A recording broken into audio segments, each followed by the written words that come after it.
عادت نہیں ڈالیں گے اس وقت تک مسائل کا تذکرہ کرتے رہیں گے جی، اور مسائل کا تذکرہ کرنے سے جی تو دنیا تبدیل نہیں ہوگی.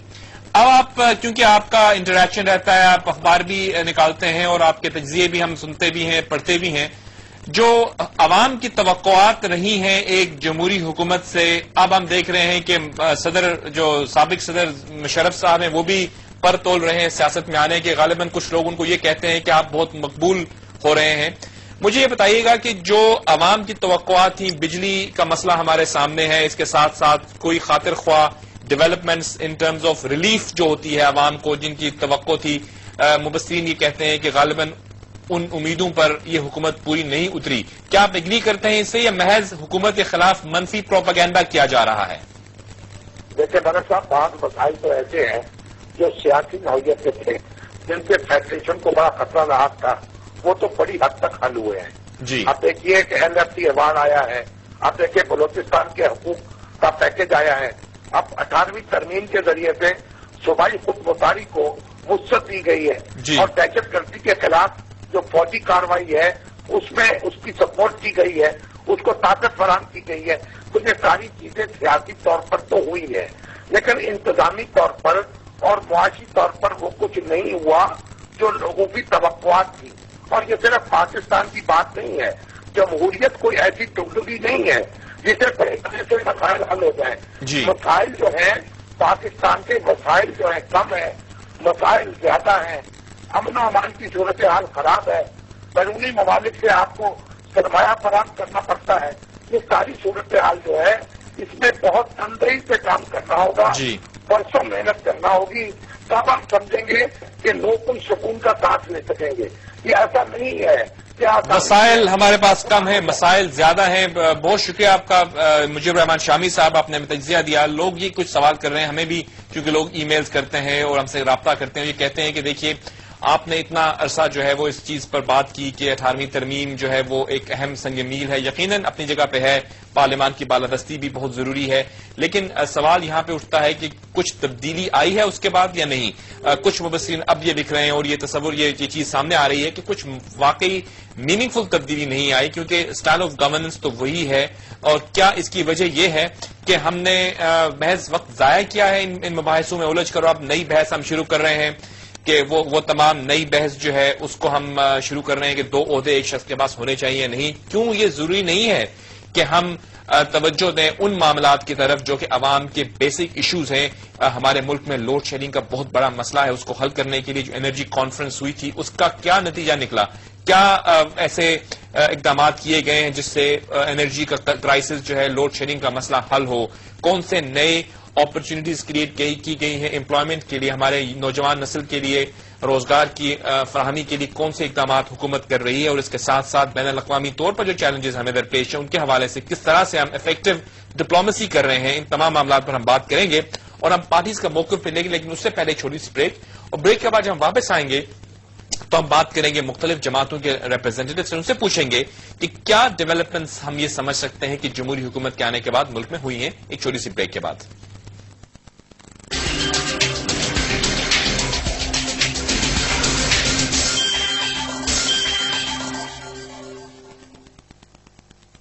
ایک دفعہ پھر خوش آمدید کہتے ہیں ہم آپ کو، اور ہم جیسے کہ بات کر رہے ہیں کہ 18ویں ترمیم کے بعد ملک میں پارلیمانی جمہوریت یا پھر ایک چیف ایگزیکٹو کے طور پر وزیر اعظم صاحب کی گورننس یا ہماری جو اپوزیشن ہے اس کے اندر کس طرح سے پارلیمان زیادہ مستحکم ہو گئی ہے، کیسے مقتدر ہو گئی ہے.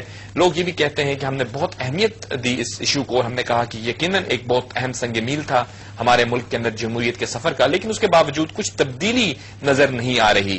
لگ رہا یہ ہے کہ 18ویں ترمیم کے بارے میں جتنی بھی بحثیں ہم نے کی، 2 سال ہمارے اس پہ لگے. کبھی یہ کہا جاتا تھا کہ اس میں ڈیلے کیا جا رہا ہے، لیکن اس کی بھی حقیقت سامنے نہیں ہے. لیکن ہو جانے کے بعد کیا واقعی کچھ تبدیلی آئی ہے؟ ہم نے بریک سے پہلے کچھ تجزیہ نگاروں سے بات کی. اب ہم مسلم لیگ نون کا موقف لیں گے. خواجہ سعد رفیق صاحب میرے ساتھ لائن پر. السلام علیکم خواجہ صاحب. وعلیکم السلام. خواجہ صاحب، آپ بھی پارلیمان کا حصہ ہیں اور آپ نے کچھ ایشوز پر جو ہے وہ آپ نے اس پہ اپنا موقف جو ہے وہ مختلف بھی رکھا تھا اپنی جماعت سے. میں چاہوں گا آپ سے یہ پوچھوں کہ 18ویں ترمیم کے بعد اب تو ہمارے ملک میں جو ہے وہ تمام پاورز جو ہیں وہ آ چکی ہیں وزیر اعظم صاحب کے پاس.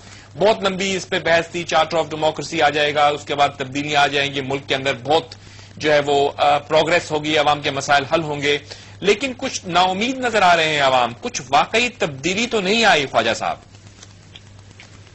بسم اللہ الرحمن الرحیم۔ ایک تو مجھے یہ کہنا ہے کہ 18ویں ترمیم یقیناً ایک سنگ میل کی حیثیت رکھتی ہے پاکستان کی تاریخ میں، جو خاص طور پہ آئینی بالادستی کی جدوجہد کی گئی ہے، اس حوالے سے تو اس کی بڑی امپورٹنس ہے۔ بہت سی شکیں ایسی ہیں جو منظور ہو گئی ہیں، لیکن ان پہ عمل درآمد اگلے ٹینیور میں ہوگا، یہ بات لوگوں کو معلوم ہونی چاہیے۔ ان کے فوائد اور ان کے اثرات بھی اسی وقت سامنے آنا شروع ہوں گے جب ان پر عمل درآمد ہوگا۔ دوسری بات یہ ہے کہ جمہوریت اتنی تیز رفتار تو نہیں ہوتی کہ آج 18ویں ترمیم منظور ہوئی ہے اور اگلے دن ہی اس کا ثمر جو ہے وہ ملنا شروع ہو جائے گا۔ اس کے بعد 2 سال اس پہ محنت ہوئی ہے، مطلب 2 سال کمیٹی بیٹھی رہی، کتنے مہینے کمیٹی بیٹھی رہی، لیکن ہم نے اس کا دیکھیں نتائج فوری طور پر دیکھیں، ہم دیکھیں منفی اس کا جو ریئیکشن ہزارہ میں آیا، تو اس کے اثرات تو ہوئے لیکن مثبت بھی ہوئے کچھ۔ جی آپ صحیح فرما رہے ہیں، میں اسی طرف آ رہا ہوں۔ میں کہنا یہ چاہ رہا تھا کہ ایک دقت جو ہم دیکھ رہے ہیں وہ یہ ہے کہ 18ویں ترمیم نے وزیر اعظم صاحب کو با اختیار تو کر دیا ہے، لیکن وزیر اعظم صاحب کو کام نہیں کرنے دیا جا رہا، اور مختلف عناصر ہیں اور مختلف فیکٹر ہیں جو وزیر اعظم کی کارکردگی پہ اثر انداز ہو رہے ہیں۔ ان میں سب سے بڑا فیکٹر جو ہے وہ ایوان صدر ہے، اور وزیر اعظم صاحب جس جماعت سے تعلق رکھتے ہیں اس جماعت کا اپنا ان کا ایک سوچ کا انداز اور زاویہ ہے، کیونکہ وزیر اعظم صاحب پارٹی لیڈر نہیں ہیں، وہ ایک سیٹ کی بنیاد پہ تھے اور ان کو پارٹی نے وزیر اعظم بنا دیا، سینئر وہ ضرور ہے اپنی جماعت میں۔ اب فیصلے وہاں ظاہر حکمران جماعت میں زرداری صاحب کرتے ہیں اور ان کے کچھ دوست کر رہے ہیں، تو بسا اوقات کے دیکھا گیا ہے کہ وزیر اعظم صاحب جو کرنا چاہ رہے ہوتے ہیں وہ انہیں کرنے نہیں دیا جاتا، اس سے بھی اثرات مرتب ہو رہے ہیں۔ آپ کی جماعت شروع سے ہی نرم گوشہ رکھے ہوئے ہے وزیر اعظم صاحب کی طرف، جب کبھی بھی کچھ ایشو ہوتا ہے وزیر اعظم صاحب کو آپ یہ کہتے ہیں کہ بھائی وہ کرنا چاہتے ہیں لیکن وہ کیا نہیں کرنے نہیں دیا جا رہا، اشارتاً آپ مورد الزام ٹھہرا دیتے ہیں ایوان صدر کو۔ اب مجھے آپ یہ بتائیے گا سعد رفیق صاحب کہ اگر وزیر اعظم صاحب کچھ چیز کرنا چاہتے ہیں اور نہیں کر پاتے تو کیا یہ اس چیز کو عیاں نہیں کرتی کہ وہ ان افیکٹو ہیں؟ میں ایک تو وزیر اعظم صاحب کا وکیل صفائی نہیں ہوں، نہ میری جماعت کی، آپ فرما رہے ہیں نا، آپ ہی کی بات کو آگے لے کے آیا ہوں میں۔ نہیں، لیکن آپ مجھے اجازت دیں تو میں اپنے انداز فرمائیے آپ۔ وزیر اعظم صاحب کی صفائی پیش کرنا بھی بطور اپوزیشن ہماری ذمہ داری نہیں ہے، لیکن ایک چیز اگر ہمیں نظر آتی ہے تو وہ ہم اگر کہیں اور اس کے بدلے کو یہ کہہ دے یا یہ تاثر پیدا ہو کہ جی ہم ان کی حمایت کرتے ہیں تو تاثر پیدا ہو، ہم غلط بات نہیں کرنا چاہتے۔ ہمیں اس بات کا پوری طرح اندازہ ہے کہ پرائم منسٹر فائٹر کا رول پلے کرتے ہیں، پرائم منسٹر کی بہت سارے اقدامات سے بھی اختلاف بھی ہے، مثلاً یہ جو انہوں نے جونیئر افسران کی ترقی دی تھی، اور وہ ترقی جو تھی وہ قواعد جو تھے ان کو نظر انداز کر کے دی گئی، جس پر سپریم کورٹ نے ایک فیصلہ کیا۔ ہم سمجھتے ہیں وزیر اعظم صاحب کو یہ نہیں کرنا چاہیے تھا، تو جہاں نکتہ چینی کرنی ہوتی ہے ہم پرائم منسٹر کو نکتہ چینی کا نشانہ لیکن کیا آپ کو واقعی یہ لگتا ہے خواجہ صاحب کہ آپ جس طرح فرما رہے ہیں کہ وزیر اعظم صاحب کرنا چاہتے ہیں ان کو کرنے نہیں دیا جاتا، جب آپ یہ اسٹیٹمنٹ لیتے ہیں تو آپ کتنے وثوق سے یہ کہہ سکتے ہیں کہ واقعی وہ کرنا چاہتے ہیں کہ محض یہ بھی ایک تاثر ہے آپ کا؟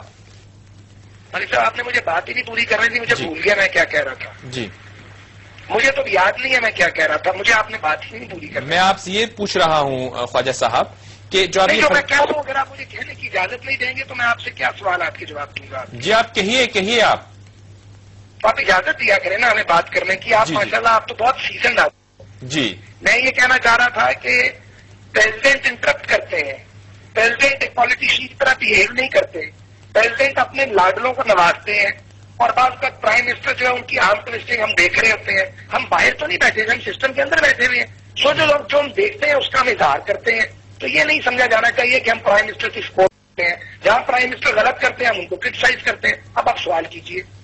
نہیں، میں آپ سے یہ کہہ رہا ہوں کہ آپ جب یہ کہتے ہیں کہ وزیر اعظم صاحب کرنا چاہتے ہیں وہ کرنا نہیں دیا جاتا، تو یہ آپ کتنے وثوق سے کہہ سکتے ہیں کہ وہ کرنا چاہتے ہیں کہ محض یہ آپ کا تاثر ہے جو آپ کو لگتا ہے، یا آپ اس چیز کو وثوق سے کہتے ہیں کہ وہ کرنا چاہتے ہیں لیکن ان کو نہیں کرنے دیا جاتا؟ ہمیں یہ لگتا ہے اور کئی بار اس کے شواہد ملتے ہیں نا جی، جیسے عدلیہ سے محاذرائی ہو رہی ہوتی ہے تو پرائم منسٹر کو جانا پڑتا ہے چیف جسٹس صاحب سے ملنے کے لیے، چیزیں کول ڈاؤن ہو جاتی ہیں، اس کے بعد پھر دوبارہ ڈیولپ